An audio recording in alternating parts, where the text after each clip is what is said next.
तो गाइस, तो ये जो आप एग्ज़ाम देख रहे हैं पेपर, वो टीजीटी ईएमआरएस का है। 14 दिसंबर सेकंड शिफ्ट का D1 बुकलेट नंबर है और ये मेरा कल एग्ज़ाम था और मैं आपको आज कुछ इंटरेस्टिंग फैक्ट्स इसके बारे में बताऊंगी, तो आपको जानना ज़रूरी है जो मैंने एनालिसिस किया है।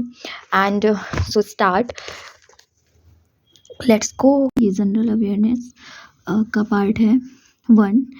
इसका यदि मैं एनालिसिस बताऊं तो इसमें कोई भी क्वेश्चन बहुत ही ऐसा नहीं था कि जो अनुमानित हो, मतलब क्वेश्चन आए थे कि आप कर भी सकते हैं, नहीं भी कर सकते हैं, ऐसे क्वेश्चन थे। तो इसको 10 ही मार्क्स का था, तो मैंने इस पे ज़्यादा ध्यान नहीं दिया था, तो इसमें मेरे ज़्यादा क्वेश्चन सही भी नहीं हुए, बट कुछ क्वेश्चन इसमें मेरे सही हुए हैं, कुछ एकदम आउट ऑफ द बॉक्स थे, जैसे कि इसमें। एंड सेकेंड क्वेश्चन था, under the national education policy two 2020 which institutional structure has been interested with the task of formulating the NHEQF, तो इसका आंसर जनरल एजुकेशन काउंसिल था। And next one is which book was selected for the award of Bal Sahitya Puraskar 2025 in English language by Sahitya academy, and इसका answer Dakshin south Indian myths and fable retold answer था इसका। Then next question देखेंगे तो 71 जो national film awards हैं for the year 2023, तो वो मतलब उसके जो दी फर्स्ट फिल्म के जो डायरेक्टर थे वो कौन थे, तो वो पीयूष ठाकुर थे। एंड सेकेंड फिफ्थ क्वेश्चन था, इसका मैंने इसको लेफ्ट किया हुआ था, तो इसका मुझे नहीं आइडिया है क्या है। And six one is RT 2009 से क्वेश्चन था ये, तो इसका आंसर यूट्यूबर्स बहुत ज़्यादा मतलब कॉन्फ्लिक्ट आंसर दे रहे हैं, इसका कोई एक आंसर नहीं दे रहा है, बट जहाँ तक मुझे पता है इसका आंसर ए होगा, क्योंकि 2 आंसर तो मुझे गलत लग रहे हैं, तो ओनली ए इसमें मैंने लगाया हुआ है। Then who is the winner of Wimbledon lawn tennis tournament 2025, इसका आंसर था आपका Iga Swiatek. Then next question था लोकसभा इलेक्शन 2024 अब 80% किस स्टेट में है, तो ये त्रिपुरा इसका आंसर था। देन नेक्स्ट था according to global risk report 2025, तो इसका आंसर जो था वो सेंसरशिप एंड सर्विलेंस था। नेक्स्ट क्वेश्चन जो है वो है which of the following appointments, राज्यपाल के द्वारा बेसिकली कौन कौन सी अपॉइंटमेंट्स किए जाते हैं, तो इसका आंसर बी एंड सी था, डिस्ट्रिक्ट जज in that state and advocate general for that state. So इस आंसर में भी और इस क्वेश्चन का आंसर भी सब वेरी कर रहा है, क्योंकि सभी यूट्यूबर अलग अलग आंसर दे रहे हैं। कोई इसका आंसर ओनली सी बता रहा है, कोई इसका आंसर बी एंड सी दोनों बता रहा है, तो लेट्स सी फाइनल आंसर की में इसका क्या आंसर देते हैं। So next second part is reasoning ability. इसमें इस क्वेश्चन में ए सही था, एजर्सन सही था एंड रीजन गलत था।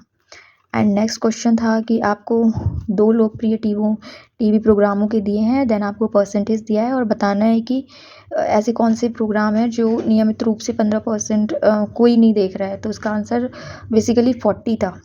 Next question is again series में लगाने था, तो इसमें आप अरेंज करके इसका आंसर बता सकते थे। इसका आंसर सेकेंड था पी। एंड नेक्स्ट जो क्वेश्चन था main door of Sameer house 17 जो क्वेश्चन था, इसका आंसर साउथ ईस्ट था, तो ये डायरेक्शन वाला भी क्वेश्चन था। एंड ये वेन डायग्राम वाला क्वेश्चन था कि some queens are kings, all queens are intelligent, then conclusion ये है, तो इसका आंसर था कि ना ही conclusion 1 and conclusion second follow करता है, ये इसका आंसर था। इसको आप वेन डायग्राम की हेल्प से अच्छे से सॉल्व कर सकते थे। देन जो नेक्स्ट वन था वो था, ये भी कह सकते हैं ब्लड रिलेशन का था, एंड इसमें सीक्वेंसिंग चेंज करके ये आंसर था, तो इसका पिता आंसर था, ठीक है। देन नेक्स्ट वन जो था ये था आपका ये वाला क्वेश्चन इस प्रकार के पैटर्न का रीजनिंग में आता है, और इसका आंसर आप थोड़ा सा यदि आपको इसका बेसिक कॉन्सेप्ट पता होता तो आप इसको कर सकते थे, तो इसका answer only conclusion sorry conclusion A and C are true, ये था। Then next one is select the number that will replace the question mark. तो इसमें क्वेश्चन मार्क था, तो थोड़ा सा इसमें टाइम टेकिंग था ये, बट आप कर सकते थे, तो इसका आंसर 61 था। देन आपका ये क्वेश्चन था फिर वेन डायग्राम से अगेन, तो इसमें आपका आंसर। सो नेक्स्ट वन इसकी ये भी मतलब अरेंजमेंट करने के लिए था, सर्कुलर टेबल और स्क्वायर इन सबसे था। तो इसका आंसर था कि समीर एंड फरहाना, सेकंड इसका सॉरी थर्ड इसका आंसर था। Then next one is UR24 question जो था कि ये कैलेंडर से क्वेश्चन था बेसिकली। तो इसका यदि आपको कैलेंडर का बेसिक कॉन्सेप्ट पता है तो आप इस क्वेश्चन को भी अटेम्प्ट कर सकते थे, बट टाइम का प्रॉब्लम हो रहा था, टाइम थोड़ा ज़्यादा देना चाहिए था, मुझे ऐसा लगता है। और ये क्वेश्चन सीरीज में था, इसमें वर्ड को अरेंज करना था। तो and fourth part is most vast and important part, and ये बहुत डिसाइड करता है आपका सिलेक्शन होना या ना होना। ये पार्ट बहुत ज़्यादा इम्पॉर्टेंट था।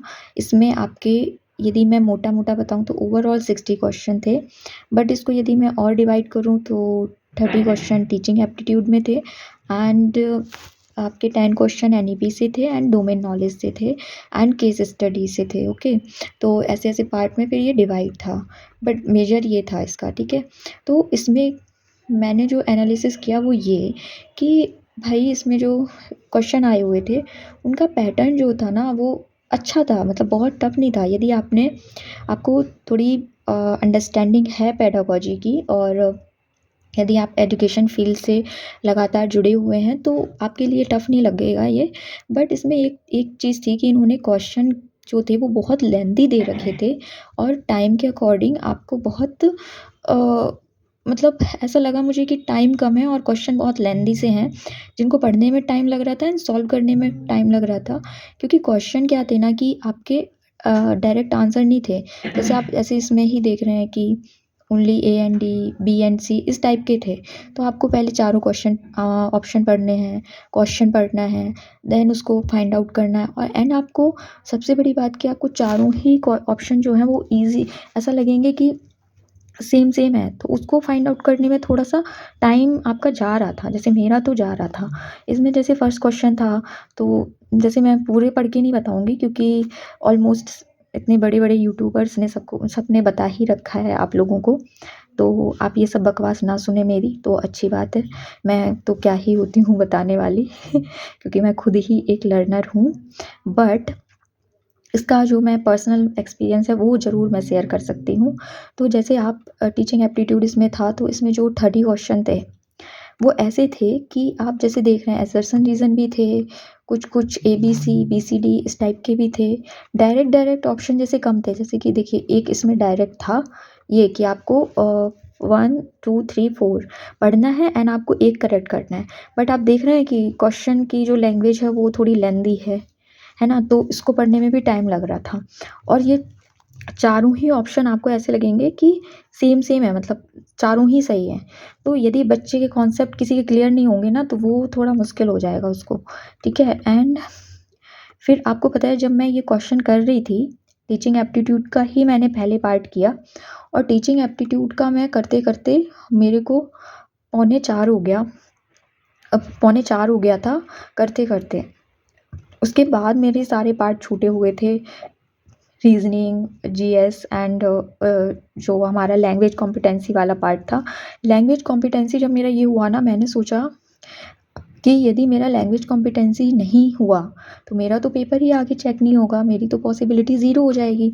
तो मैंने सबसे पहले फिर टीचिंग एप्टीट्यूड करने के बाद लैंग्वेज कॉम्पिटेंसी वाला पार्ट सॉल्व किया। इसमें क्वेश्चन बहुत बेसिक थे, बट आपको थोड़ा सा तो दिमाग लगाना था।